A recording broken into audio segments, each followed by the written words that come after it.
Hello मेरे दोस्त, कैसे आप सभी लोग? उम्मीद है अच्छे होंगे।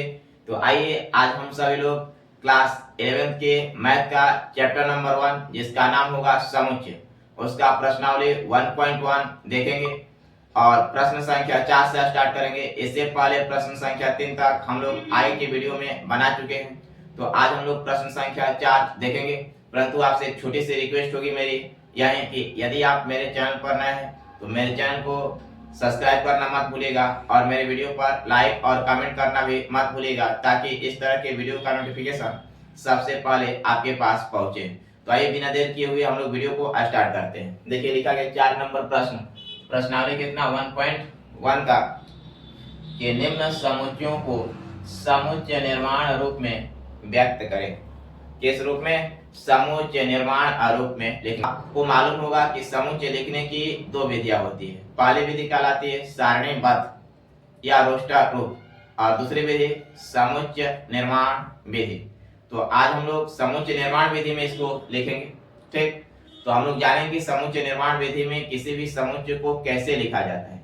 तो इससे पहले आपको बताया जा चुका है। आगे अगर आप ना देखे होंगे मेरे वीडियो तो जाकर आप मेरे वीडियो को देख लीजिएगा। उसमें रोस्टर रूप और समुच्चय निर्माण रूप दोनों लिखने की विधि बतलाई गई है कि समुच्चय को रोस्टर रूप में कैसे लिखते हैं और समुच्चय निर्माण विधि में समुच्चय को कैसे लिखते हैं।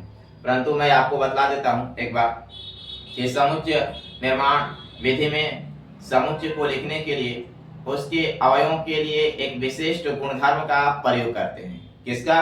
एक विशिष्ट गुणधर्म का प्रयोग करते हैं। तो प्रश्न संख्या 4 यही आपसे कह रहा है कि निम्न समुच्चयों को समुच्चय निर्माण रूप में व्यक्त करें। पहला आपसे दिया गया 3, 6, 9 और कितना 12, इसको लिखना है। तो हम समुच्चय निर्माण रूप में लिखने के लिए सबसे पहला काम यही करेंगे कि सेट का नामकरण करेंगे। ठीक, किसी अंग्रेजी वर्णमाला के बड़े अक्षर द्वारा। उसके बाद इसको कहाँ लिखेंगे हम लोग? तो मौजूदा ब्रैकेट के अंतर्गत लिखेंगे। ठीक, यहाँ पर आपको देखना है कि कौन सा मतलब गुण पर लिखा गया इसको। 3, 3 के बाद 6, 6 के बाद 9, 9 के बाद 12 लिखा गया। इसका मतलब कि यह 3 का क्या लिखा गया? गुणज लिखा गया है। क्या लिखा गया मेरे बच्चों? 3 का गुणज लिखा गया है। तो हम लोग इसको सेट्स बिल्डर फॉर्म में कैसे लिखेंगे? तो लिख सकते हैं हम लोग कि x such that x, ठीक, संख्या 3 का एक गुणज है। क्या है? 3 का एक गुणज है। ठीक, जो क्या है? तो 15 से क्या है? छोटा है, यानी कि 12 तक, जो 15 से छोटा है। क्या है? छोटा है। यही हमारा रहा समुच्चय निर्माण रूप में। ठीक, क्या लिखे? x such that x संख्या 3 का एक गुणज है जो क्या है? तो 15 से छोटा है। या हम लोग इसका दूसरा रूप भी दे सकते हैं। क्या लिख सकते हैं दूसरा रूप में? ठीक, कि a equal to x such that x बराबर कितना? 3n। x such that x equal to कितना? 3n। और n के बारे में बतलाएंगे हम लोग, जहां 1 less than equal to n less than equal to कितना तक है? 4 तक है। तो लेस देन इक्वल टू 4। ठीक, अब देखिए अगर आप n का मान 1 या 1 के बड़ा रखते हैं और n का मान 4 और 4 से छोटा रखने तो मिल जाएगा। देखिए 3 की जगह n का मान कितना पुट करेगा? 1। तो 3 में 1 से गुणा करेंगे तो कितना मिल जाएगा? 3। n का मान अब की बार 2 लिखना है। 2 में 3 से गुणा करें तो कितना मिला? 6। n का मान आगे 3 लिखना होगा। 3 में 3 से गुणा करें तो कितना मिला? 9। n का मान 4 तक जाना है, 4 लिखेंगे। 3 चौका 12। ठीक, दूसरा इसका प्रश्न देखते हैं। 2 नंबर इसमें लिखा गया आपसे।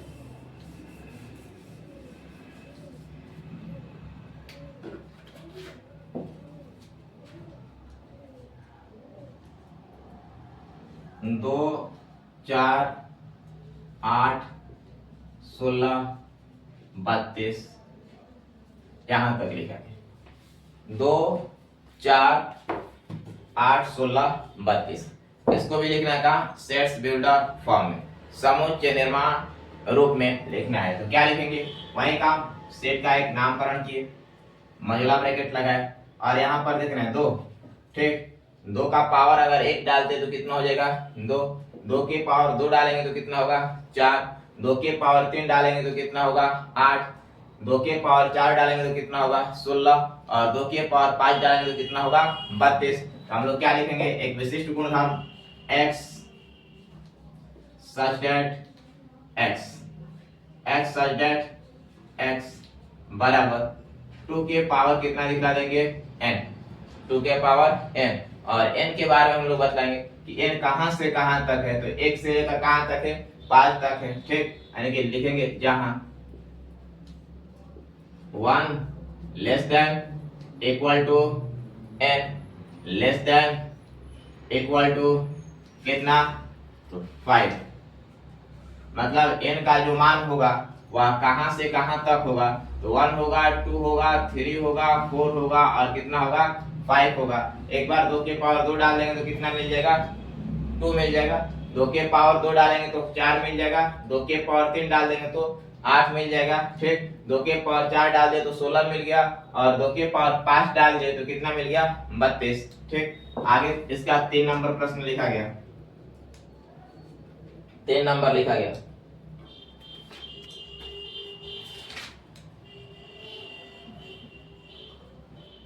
पाँच 25 125 और 625 लिखा गया। इसको भी कहाँ लिखना है, तो इसको भी लिखना है समुच्चय निर्माण आरूप में लिखना है, ठीक। अब देखिए क्या लिखा है, 5 का वर्ग है 25, ठीक। 5 का घन है जिसको हम लोग क्या कहते हैं 125 और ये 5 के पावर 4 है, ठीक, यानी कि 625। तो हम लोग क्या लिखेंगे, यहाँ पर भी कोई एक सेट का नाम डाल लें a बराबर, ठीक, और मॉड्यूलर ब्रैकेट के अंतर्गत क्या लिखे x such that x, ठीक, x such that x बराबर क्या लिख दे, तो 5 का पावर कितना n, 5 का पावर n, ठीक। और n के बारे में सूचना देंगे जहां 1 less than equal to x, sorry 1 less than equal to n less than equal to कितना तक है 1 2 3 4, कितना डाल दिया हम लोग 4 तक। मतलब क्या लिखे x such that x बराबर 5 के पावर n, और n के बारे में हम लोग बताएं कि 1 less than equal to n less than equal to 4, ठीक। कोई दिक्कत, तो इस ढंग से हम लोग सेट्स बिल्डर फॉर्म में लिखते हैं। आगे देखते हैं इसका, आगे प्रश्न और दिया गया, अभी 2 प्रश्न दिए गए, 3 के बाद 4 नंबर देखते हैं इसका।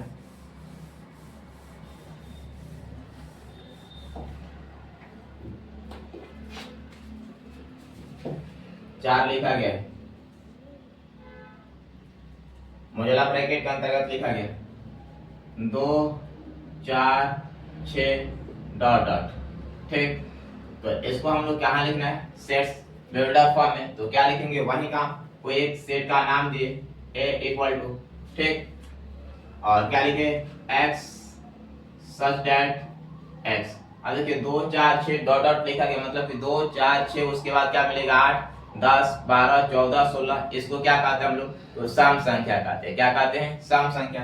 तो लिख सकते हैं x such that x बराबर x such that x क्या है, एक सम प्राकृत संख्या है, सम प्राकृत संख्या है, ठीक।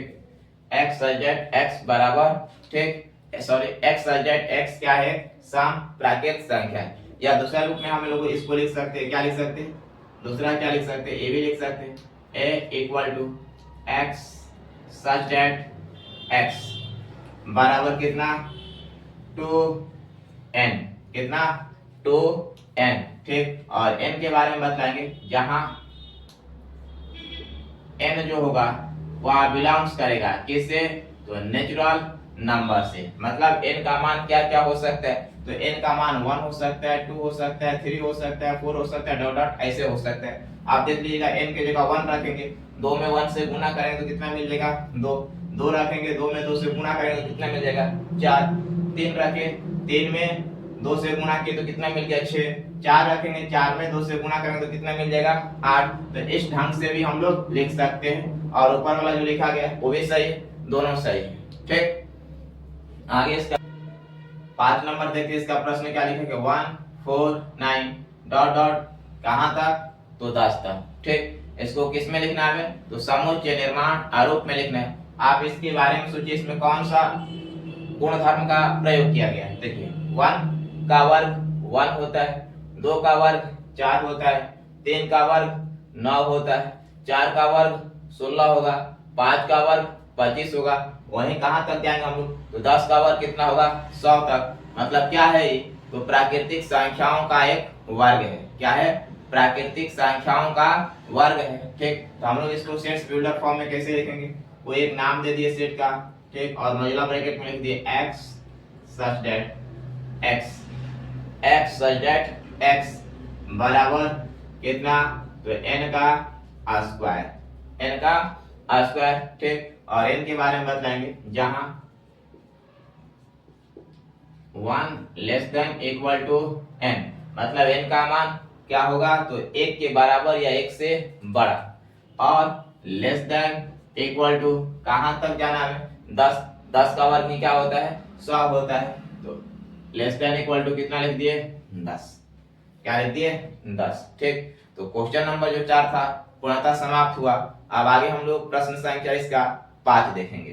ठीक, हाँ तो देखिए प्रश्न संख्या 5 आपका लिखा गया बोर्ड पर कि निम्न समुच्चयों के सभी अवयवों को सूचीबद्ध करें। क्या करना है, सूचीबद्ध करना है। इसका मतलब कि हमें रोस्टर रूप में लिखना है। किस रूप में लिखना है, अरोस्टर रूप में। ठीक, और रोस्टर रूप में कैसे लिखते हैं, तो पहला काम हम लोग करेंगे सेट का नामकरण करेंगे। ठीक, अंग्रेजी वर्णमाला के कोई एक अक्षर द्वारा अगर दिया गया होगा तो वही सेट का नामकरण हो जाएगा। ठीक, और इस रोस्टर रूप में प्रत्येक अवयव के बीच जो होता है कॉमा के साथ लिखा जाता है। कॉमा चिन्ह का प्रयोग करके हम लोग क्या करते हैं, लिखते हैं। तो आइए हम लोग देखते हैं। पहला क्वेश्चन इसका लिखा गया किस रूप में, सेट्स बिल्डर फॉर्म में लिखा गया। आप इसका सारणीबद्ध करना है या सूचीबद्ध करना है। ठीक, तो क्या लिखा गया कि x such that x एक विषम प्राकृत संख्या है। कैसी संख्या, विषम प्राकृत संख्या। तो आप जानते होंगे कि विषम प्राकृत संख्या कौन कौन सी होती है, तो 1 हो गया, 3 हो गया, 5 हो गया, 7 हो गया। कहां तक, तो अनंत तक। शर्त ना दिया गया तो कहां तक हमें जाना है, अनंत तक जाना है। तो क्या लिखेंगे हम लोग इसका उत्तर, a equal to modular bracket के अंतर्गत 1, उसके बाद 3, 5, 7, 9 डॉट डॉट डाल दिए। ठीक, दूसरा लिखा गया 2 नंबर इसका प्रश्न की b equal to x such that x एक पूर्णांक है। क्या है, पूर्णांक है। और पूर्णांक किसको कहते हैं, तो शून्य सहित जो गिनती, शून्य सहित जो धनात्मक संख्या होती है और ऋणात्मक संख्या होती है उसी को हम लोग क्या कहते हैं, तो पूर्णांक कहते हैं। तो कहां तक लिखना हमें, तो बताया कि x का जो मान होगा -1/2 से बड़ा। x का मान -1/2, -1/2 कहने का मतलब कितना हो गया, तो x का मान 0.5 से -0.5 से क्या होगा, बड़ा होगा। ठीक, और कहां तक, तो 9/2 मतलब 4.5, 4.5, और x का मान यानी कि 4.5 से छोटा होगा।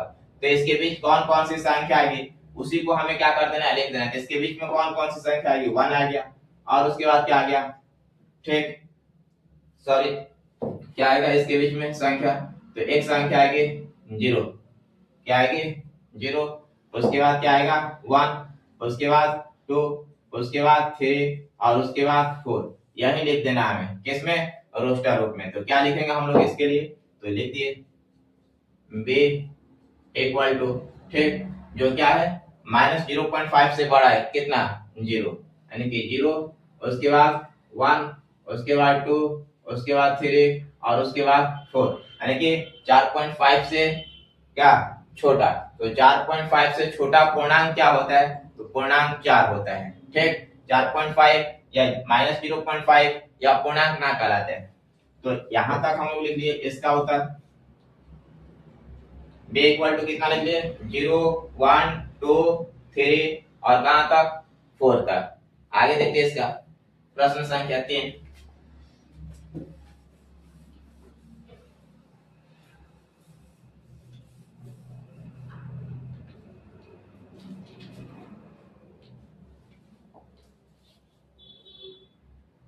इसका 3 नंबर लिखा गया कि C equal to x such that x एक पूर्णांक है। क्या है? पूर्णांक है। x such that x एक पूर्णांक है, ठीक। और उसके बाद लिखा कि x square less than equal to कितना 4, ठीक। कहने का मतलब कि x such that x क्या है? पूर्णांक है, परंतु x के बारे में सूचना दिया है कि x का जो वर्ग करेंगे वह वर्ग क्या होगा? तो 4 के बराबर होगा। क्या होगा? 4 के बराबर होगा या 4 से क्या होगा? छोटा होगा, ठीक। तो ऐसे कौन कौन से पूर्णांक होंगे जिसका वर्ग करें तो 4 के बराबर आ जाए या 4 से छोटा आ जाए, उसी को लिखना है। तो क्या लिखेंगे हम लोग? c इक्वल टू, ठीक। आप सोचिए -2 का वर्ग करेंगे तो कितना होगा? 4 के बराबर होगा, ठीक। उसी ढंग से -1 इसका वर्ग करेंगे तो क्या होगा? 4 से छोटा होगा, ठीक। तो x का मान 4 के की तो बराबर होना चाहिए उसका वर्ग करें तो, ठीक, या 4 के बराबर ना तो 4 से छोटा, ठीक। उसी ढंग से और क्या होगा? 0, उसके बाद 1 और उसके बाद 2, यहीं तक होगा। 3 ना ले सकते क्योंकि 3 का वर्ग करेंगे तो कितना हो जाएगा? वह 4 से बड़ा हो जाएगा। तो हमें 4 से बड़ा ना लिखना है, 4 के बराबर लिखना है, नहीं तो 4 से छोटा लिखना है। तो कहां तक? तो -2 -1 0 1 और क्या 2। इसका 4 नंबर प्रश्न लिखा गया कि d equal to x such that x loyal शब्द का एक अक्षर है। किसका? Loyal, LOYAL, loyal, LOYAL, loyal शब्द का क्या है? एक अक्षर है, अक्षर है, ठीक। इसको भी हमें लिखना है किसमें? तो सूचीबद्ध करना है, मतलब सारणीबद्ध लिखना है या रोस्टर रूप लिखना है। तो क्या लिखेंगे? तो यही लिखेंगे हम लोग डे इक्वल टू। अब आपको बताया कि रोस्टर रूप में एक अवयव को 2 बार रिपीट नहीं कर सकते हैं। तो क्या लिखे एक बार हम लोग? L, उसके बाद O, उसके बाद Y और उसके बाद A, यानी इसका सारणीबद्ध रूप है। उम्मीद है आपको समझ में आ रहा होगा। यदि नहीं आए तो आप एक बार वीडियो में जरूर कमेंट करें कि यह हमें टॉपिक समझ में नहीं आ रहा है, मैं आपको फिर से प्रयास करूंगा बतलाने के लिए। आगे देखिए इसका 5 नंबर प्रश्न देखते हैं।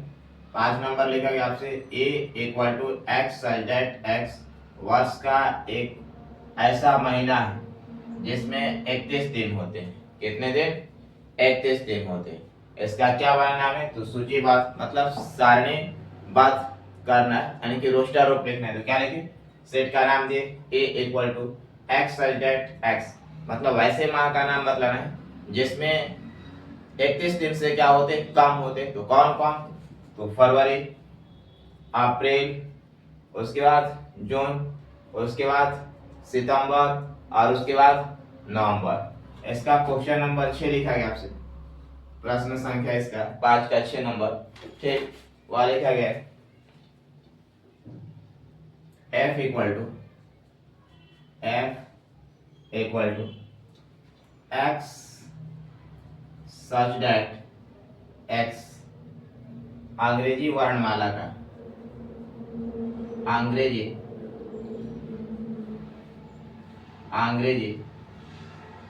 वर्णमाला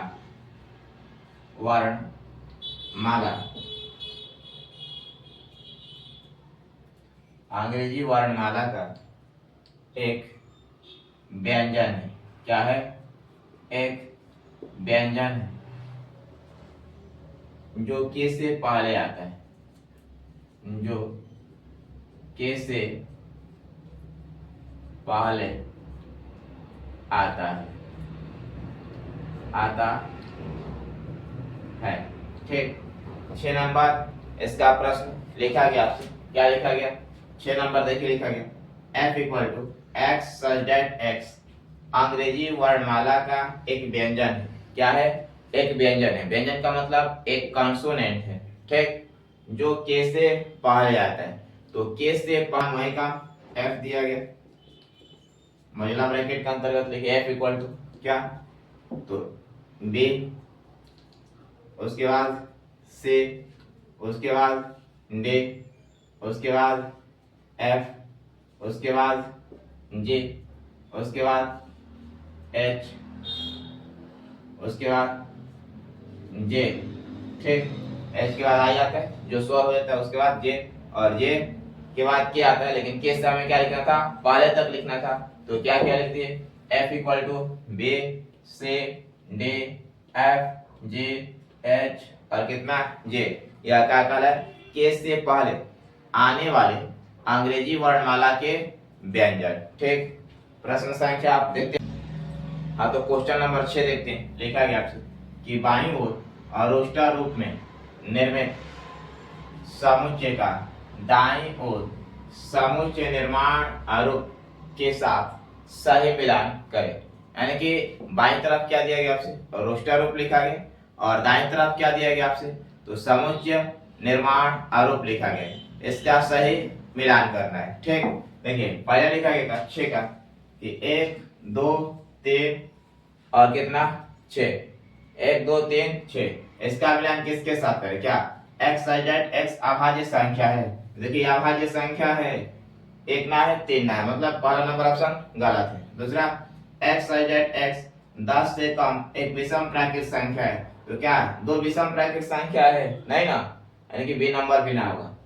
उसके बाद लिखा गया आपसे x जेड x एक प्राकृत संख्या है जो 6 की भाजक है। देखिए यह प्राकृत संख्या है जो 6 की क्या है, भाजक है, मतलब 6 को काट देगा, एक भी 6 को काटेगा, 2 भी काटेगा, 3 भी काटेगा, और 6 भी 6 को क्या करेगा, काटेगा। यानी कि ए का मिलान किसके साथ कर दिया हम लोग, सी के साथ। किसके साथ, सी के साथ। ठीक, दूसरा लिखा गया आपसे 2 और 3, क्या लिखा गया 2 3। इसका देखेंगे कि x जेड x क्या है, अभाज्य संख्या है जो 6 की क्या है, भाजक है, तो 2 भी अभाज्य संख्या है, 3 भी क्या है, अभाज्य संख्या, और दोनों की दोनों संख्या 6 को क्या कर देगी, काट देगी। इसका मतलब कि 2 का मिलान किसके साथ कर दिया हम लोग, a के साथ। और यहाँ पर MATHEICS। ठीक, यानी कि क्या लिखेंगे इसका, x जेड x मैथमेटिक्स शब्द का क्या एक अक्षर है। ठीक, क्या है, मैथमेटिक्स शब्द का एक अक्षर है। क्यों, क्योंकि अगर मैथमेटिक्स शब्द को हम लोग रोस्टर रूप लिखे तो क्या लिखेंगे, m, उसके बाद a, उसके बाद t, उसके बाद h, उसके बाद e, उसके बाद फिर से m ना लिखेंगे, क्योंकि रोस्टर रूप में एक अवयव को 2 बार रिपीट नहीं किया जाता है। फिर से a भी ना लिखेंगे, उसके बाद t भी ना लिखेंगे, तो आप क्या लिखेंगे, i लिखेंगे, उसके बाद c और उसके बाद s। तो देखिए मिला है, यानी कि 3 का मिलान d के साथ, और जो अंत में बचा 4, इसका मिलान किसके साथ कर देंगे हम लोग, तो b के साथ। किसके साथ, b के साथ। तो दोस्तों उम्मीद है कि आपको पूरा का पूरा समझ में आया होगा। प्लीज आपसे